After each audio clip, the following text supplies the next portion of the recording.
ಬೆಂಗಳೂರು ಮೂಲದ ಇಬ್ಬರನ್ನ NIA team ಇದೀಗ ವಶಕ್ಕೆ ಪಡೆದಿದೆ. ನಿರಂತರವಾಗಿ ತನಿಖೆ ನಡೆಸ್ತಾ ಇರುವಂತಹ ಎನ್ಐಎ ಟೀಮ್ ಇದೀಗ ಬೆಂಗಳೂರು ಮೂಲದ ವ್ಯಕ್ತಿಯನ್ನ ವಶಕ್ಕೆ ಪಡ್ಕೊಂಡಿದೆ. ಇಬ್ಬರನ್ನ ಬಾಂಬರ್ ಜೊತೆ ಇವರು ನಿರಂತರ ಸಂಪರ್ಕದಲ್ಲಿದ್ದವರು ಅಂತ ಹೇಳಲಾಗ್ತಾ ಇದೆ. ಇವರನ್ನ ವಶಕ್ಕೆ ಪಡ್ಕೊಂಡಿದೆ ಎನ್ಐಎ ಟೀಮ್. ಬಾಂಬರ್ ಜೊತೆ ನೇರ ಸಂಪರ್ಕವನ್ನ ಹೊಂದಿದ್ರ ಬಗ್ಗೆ ಸಾಕ್ಷ್ಯ ಕೂಡ ಕಲೆ ಹಾಕಿದ್ರು. ಶನಿವಾರ ಸಂಜೆಯೇ ವಶಕ್ಕೆ ಪಡೆದು ವಿಚಾರಣೆಯನ್ನು ನಡೆಸ್ತಾ ಇದೆ ಎನ್ಐಎ ಟೀಮ್.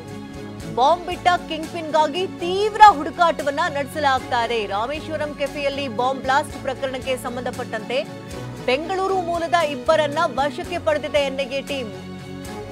ಬಾಂಬರ್ ಜೊತೆ ಆತ ನಿರಂತರವಾಗಿ ಸಂಪರ್ಕದಲ್ಲಿದ್ರು ಅನ್ನೋ ಬಗ್ಗೆ ಮಾಹಿತಿ ಕೂಡ ಎನ್ಐಎ ಟೀಮ್ಗೆ ಲಭ್ಯವಾಗಿತ್ತು. ಈ ಮಾಹಿತಿಯ ಬೆನ್ನಲ್ಲೇ ಶನಿವಾರವೇ ಇಬ್ಬರನ್ನ ವಶಕ್ಕೆ ಪಡ್ಕೊಂಡಿದ್ದಾರೆ.